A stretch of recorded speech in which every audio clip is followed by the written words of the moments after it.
La Iglesia Evangélica Pentecostal Las Acacias presenta para ti un mensaje de reflexión y cambio, una palabra actual que impactará tu vida. Con ustedes su pastor Samuel Olson.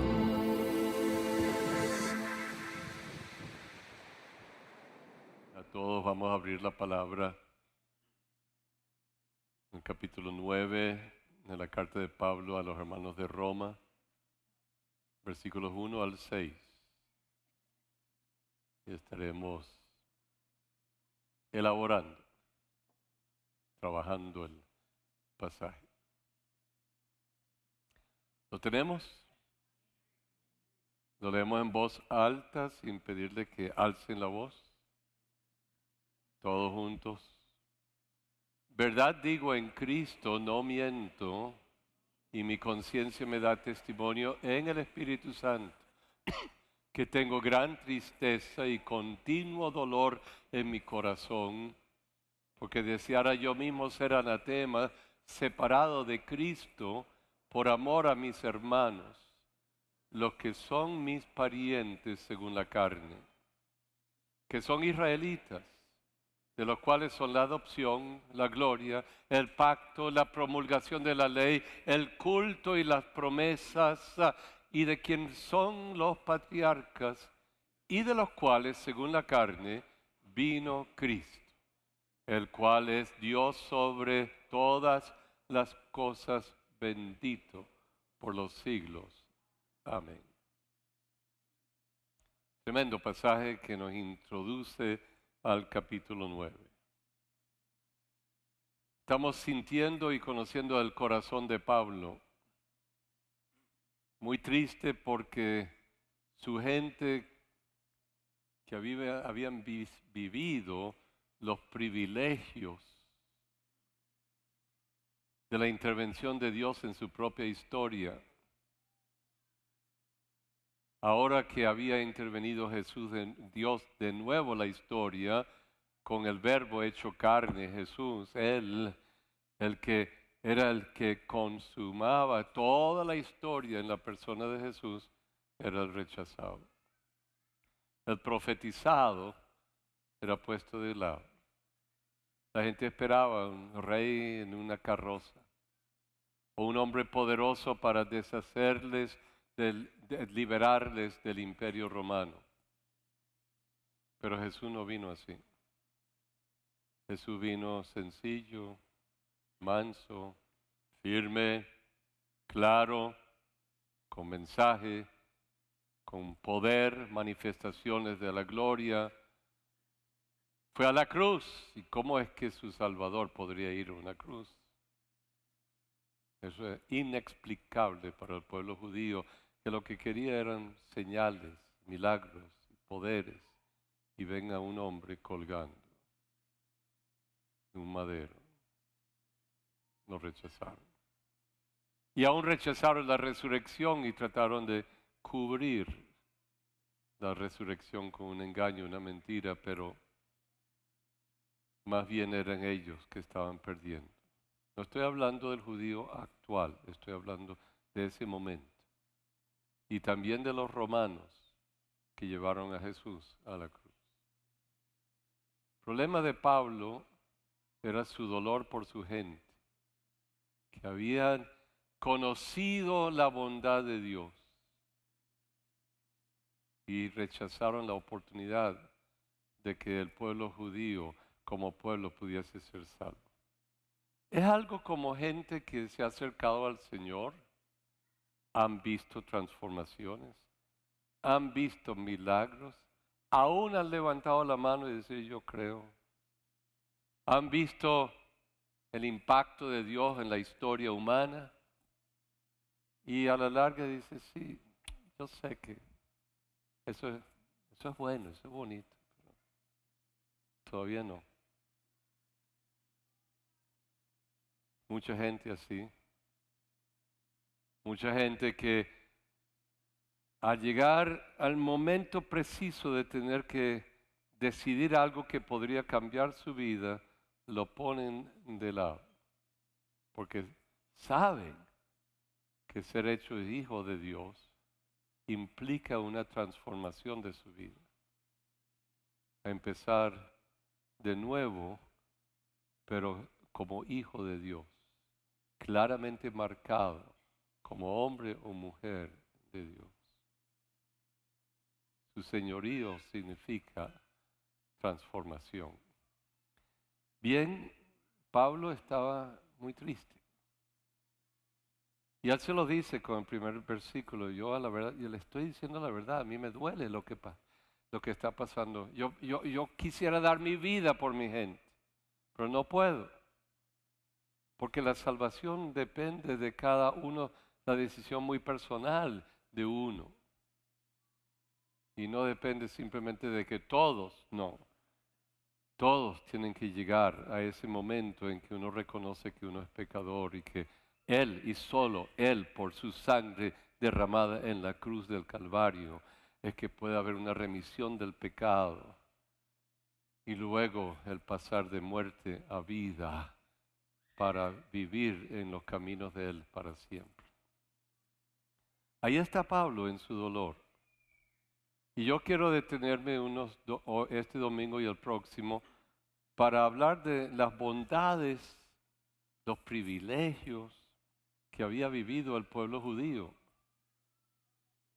Porque habiendo tenido tanto, llegan al momento crítico y nada. Muchos de nosotros, habiendo vivido una historia muy rica, personal, o que quizás no muchas cosas, pero hemos podido decir, esto ha sido fabuloso en mi vida, esto Dios lo ha hecho en mi vida, esto y aquello, lo ponemos de lado. Muchas veces no nos damos cuenta de la riqueza de una vida en una nación hasta que estamos afuera y después uno dice, oye, yo tenía cosas muy bellas y no las supe entender ni comprender. Son situaciones. Israel no entendió, pero vengamos al versículo 4. Primera palabra que nos confronta. Todos estos que por los quienes Él se duele, ¿son qué? Israelitas. ¿Qué significa ser israelita?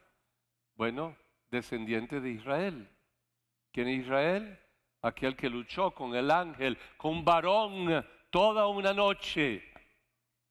Luchó con Dios y prevaleció. Y le pidió una bendición. ¿Quién eres? Le preguntó el ángel. Yo soy Jacob. Bueno, ahora que tú has luchado y prevalecido, quiero decirte que tienes un nuevo nombre. Tu nuevo nombre es Israel. ¿Qué significa? Luchó con Dios y prevaleció. ¿Y por qué dice que luchó con Dios? Pues seguramente ese varón con quien luchó era una manifestación del verbo de Dios, el Cristo, todavía no encarnado, pero que se aparecía en la historia de muchos en el Antiguo Testamento y luchaba, y Jacob se encuentra con ese varón, lucha con él, vence y se le da un nuevo nombre. Increíble. Y los que nacen de él son descendientes de Jacob, son descendientes de Israel, y porque son descendientes de Israel, son israelitas. Más adelante en el capítulo, Pablo va a decir, pero no todos los israelitas son israelitas. No todos los evangélicos nacieron evangélicos, una familia evangélica, asisten a una iglesia evangélica, pero en realidad no ha habido una transformación, un cambio. No son hijos de Dios, nacidos del Espíritu y de la palabra. Eso cambia.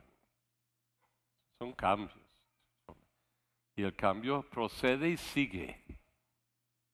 Así que yo le pregunto a ustedes, ¿quiénes de ustedes saben que de verdad son evangélicos? ¿Seguro? Bueno, menos mal. Por ahí los agarro en la esquina. Bien. Ahora, ¿quiénes saben? Ahora lo cambio y lo mejoro. ¿Quiénes saben que de verdad han nacido de nuevo? Y que son hijos de Dios.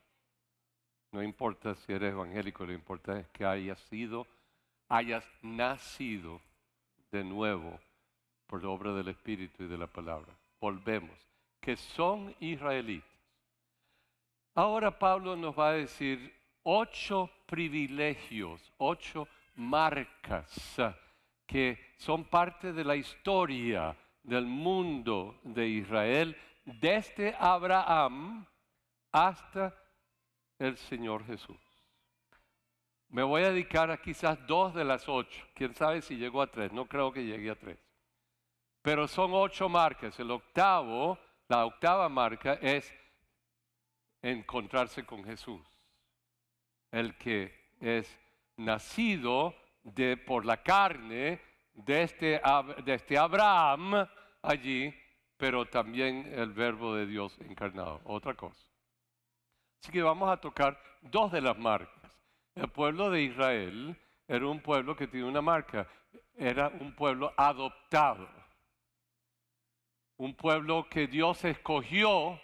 Esto no es adoptado por la obra del Espíritu Santo, por la fe en la obra justificadora del Señor. Esto es el pueblo que Dios escogió de entre todas las naciones. No era porque era gran cosa. Cometen tantos errores como usted y como yo. Pero por alguna razón, una soberana razón, Dios puso sus ojos en Abraham, Isaac, Jacobo y los 12. Entre todos. ¿Y por qué? Porque era como y ha sido siempre una brújula en la historia humana. Siempre el judío anda metido por ahí. Para bien, para mal. Ahorita salieron los rabinos en la verdad de Miguel. ¡Ay! Pero vamos a poner esa historia aparte y vamos a entender que Dios lo sacó y dice que lo convirtió en la pupila de sus ojos. ¿Por qué? Por una sola razón. Porque Abraham decidió creerle a Dios, el Padre de la fe. Y los verdaderos israelitas, desde el tiempo de Abraham para acá, son los que vivimos por la fe en la obra redentora de Cristo Jesús. Aleluya. Y confiamos en Él. Un Job que podría decir,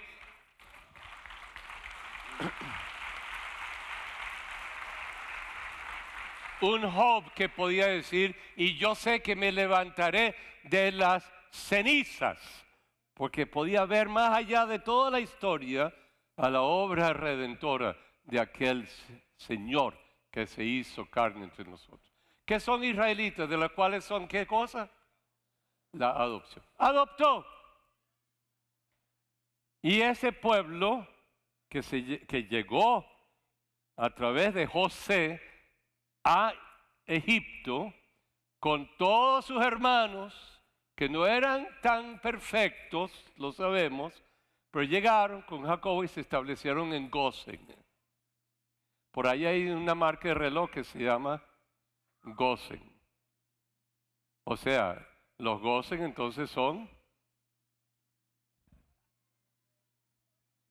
Muy bien. Alguien me regaló un reloj Gosen y lo cargo por ahí. Bien, se establecieron en Egipto y después que pasaron las primeras generaciones, se quedaron ahí como esclavos del faraón. 400 años de esclavitud. Y cuando ya era el tiempo, Dios llama a Moisés, que estaba en el desierto, para que viniese a sacar al pueblo de Israel de Egipto. Moisés dijo que no sabía hablar, bueno, Dios no le aceptó la excusa, le puso a Aarón a un lado y los dos van. Pero los prepara y le dice, esto es lo que van a decirle al faraón. Eso ustedes lo tienen que leer en Éxodo 4, 5, 6, 7 y 8 en adelante, pero me quiero centrar en una frase. Éxodo 4, versículo 22. Y dirás a Faraón, Jehová ha dicho así que Israel es mi hijo, mi primogénito. ¿A quién se estaba refiriendo al hablar de Israel? ¿A Jacob? No, ya le había muerto. Entonces, ¿cuál es Israel? Lo resume en un nombre en singular, pero es un nombre, es como decir, al venezolano, y estamos hablando de todos los venezolanos que pueden estar en un lugar. Israel es mi hijo. El pueblo descendiente de Jacob, que es Israel, es mi hijo, es mi ¿qué? Primogénito, adoptado como pueblo entre todas las naciones, engendrado por la fe de este Jacob. Muy bien, vamos a ir a un pasaje adicional, Jeremías 31, versículo 9. Jeremías 31, versículo. Hay muchos versículos, pero estoy sacando un poquito por la hora. Ok, están en cautiverio. Los israelitas habían llegado a Babilonia. Y Jeremías estaba cerca de Jerusalén y está profetizando lo que habría de ocurrir. Dios está hablando por medio de Jeremías y dice acerca de Israel. Léanlo conmigo en voz alta. Irán con lloro, mas con misericordia que los haré volver y los haré que andar junto a arroyos de aguas, por camino derecho en el cual que no tropezarán, porque soy a Israel por padre y Efraín es mi primogénito. Ahí está. Podría elaborar eso con muchas otras cosas, pero me quedo allí. La idea es, o lo importante es, que Dios se declara padre del pueblo de Israel. Y lo que somos Israel por la fe, sabemos que somos hijos de Dios y que Dios pues es nuestro Padre. Israel, Padre. Vamos adelante. Romanos 9, versículo 4. Estoy caminando rápido porque yo me pongo a elaborar y se va el tiempo, entonces. Que son israelitas, de los cuales son ¿qué?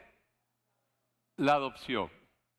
Pueblo de Israel, adoptado entre las naciones como pueblo de Dios, hijo de Dios. Los demás eran paganos, servían muchos dioses, pero Israel, a pesar de su pecaminosidad, tenían ¿cuántos dioses? Uno. Y el peor pecado para un israelita era servir y buscar otros dioses. Eso era el adulterio más grande que podría ocurrir. Y aún es el adulterio más grande para la gente de la fe. Si usted es persona cristiana y usted busca a los brujos, o usted busca a los santeros, o usted busca a todo lo demás, usted está adulterando y cometiendo el pecado más grande que pueda haber en la vida de un cristiano. Usted está adulterando y diciendo que el Dios suyo no es suficiente para usted y que usted está buscando otros dioses y cree que ellos tienen más poder que. A la larga, usted se destruirá espiritualmente. Necesitas guardarte ante el único Dios manifestado como Padre y como Hijo y como Espíritu Santo. Seguimos. De los cuales son la que adopción, dos, la que la gloria. Usted y yo hemos visto momentos maravillosos en que hemos visto la gloria de Dios. Vemos un milagro y uno dice, wow, gloria a Dios. Usted ve algo que ocurre en una dificultad grandísima suya, en su familia, su vida personal o lo que sea. Y cuando usted ve cómo Dios hace en un momento un cambio y usted ve la respuesta y usted dice, gloria a Dios. El pueblo de Israel como pueblo había visto en toda su historia momentos de la gloria, que palpaban, veían la gloria de Dios. Aquí hay algunos cultos, no siempre, en que aunque no vemos tangiblemente con estos ojos físicos a Dios en toda su gloria, pero la presencia es tan poderosa que usted dice, oh, la gloria de su... Y uno dice, lo puedo cantar de nuevo, lo puedo cantar de nuevo, lo puedo cantar de nuevo. Y alguien corta y dice, ya, ay Dios mío, ¿por qué me cortaste eso? Y me corta la gloria de Dios. Porque hay algunos que no están ni metidos, están fríos. Bueno, ya es tiempo de hacer otra cosa. Y se pierden. Y se van. Y uno dice, ¿por qué me hiciste eso? Algunas veces mi esposa me lo reclama. Samuel, ¿por qué hiciste eso? La gloria de Dios estaba ahí. Bueno, no sé, Nancy, tengo que... Pero es así, la gloria de su presencia es como un peso que viene encima y uno no quiere que eso se aparte. Pero Antiguo Testamento, vengamos a expresiones de la gloria de Dios. Éxodo 16, versículo 10. Y hablando Aarón a toda la congregación de los hijos de Israel, miraron hacia el desierto y he aquí la gloria que de Jehová apareció en la nube. Una nube. Y era parte de la respuesta a la necesidad del pueblo de Israel. Eran codornices y le dieron de comer, pero a la distancia eran la respuesta, la gloria de Dios para el pueblo de Israel. Vengamos otro pasaje. 40, versículo 34 a 38. Entonces una nube que cubrió el tabernáculo de reunión y la gloria de Jehová que llenó el templo. Si quieren, léanlo conmigo. Y no podía Moisés entrar en el tabernáculo de la reunión porque la nube estaba sobre él y la gloria de Jehová lo llenaba. Y cuando la nube se alzaba del tabernáculo, los hijos de Israel se movían en todas sus jornadas. Pero si la nube no se alzaba, ¿qué? No se movían hasta el día en que ella se alzaba. ¡Wow! Este pueblo no tenía mapa, como usted y yo hoy día tenemos. Pero el mapa para los movimientos de Israel era la nube. O, si usted quiere, el faro que los guiaba era la nube como una columna. Y de noche una columna de fuego. Cuando estaban allí, todo el pueblo se organizaba alrededor del tabernáculo. Y la gloria de Dios se manifestaba en el centro del tabernáculo, el lugar santísimo. Y había una nube que rodeaba y que se presentaba sobre el lugar. Mientras que esa nube no se movía, la gente estaba así que...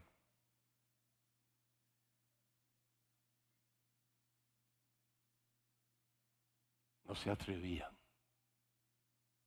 Se levantaba la nube y la gente hacía sus cosas normales de día, sus jornadas. Pero si la nube regresaba y se mantenía, pero se movía hacia adelante, todo el pueblo recogía sus peroles y tenían que caminar en el desierto con la nube por delante y un grupo escogido que llevaba el tabernáculo, que no podía ser tocado, y tenían que caminar. Y los miles, decenas de miles caminaban en el desierto. Tribu con tribu, 12 tribus alrededor del tabernáculo, porque en el tabernáculo estaba ¿qué cosa? La gloria de Dios. Y si se equivocaban en algo, ¡juam!, caía muerto. Y seguía el tabernáculo, pero seguían tras la nube. Y si la nube se detenía, ¿todo el mundo qué? Se detenía. Acampaban por un tiempo. Por eso le costó 40 años caminar en el desierto. Además de las correcciones que Dios estaba haciendo con el pueblo de Israel. ¿Por qué las cosas no son más rápidas? Porque Dios está haciendo su movimiento, su cambio. En la vida tuya, en la vida mía, en la vida nuestra. Y cuando Dios se levanta podemos caminar. Pero cuando no quiere, quizás tenemos que dar un paso atrás para corregir las anomalías. Pero ahí estaba la gloria de Dios. ¿Dónde estaba la gloria de Dios? ¿Ah? ¿En el qué? En el lugar santísimo. Y la nube estaba sobre él. Levante sus manos. Él está aquí. Tú estás aquí, Señor. Y un día esto va a ser tan fuerte, la gloria de Dios. Tan fuerte, que ni uno podrá estar de pie, ni sentado, porque vendrá como un viento y nos caeremos delante de Él y veremos la gloria de Dios.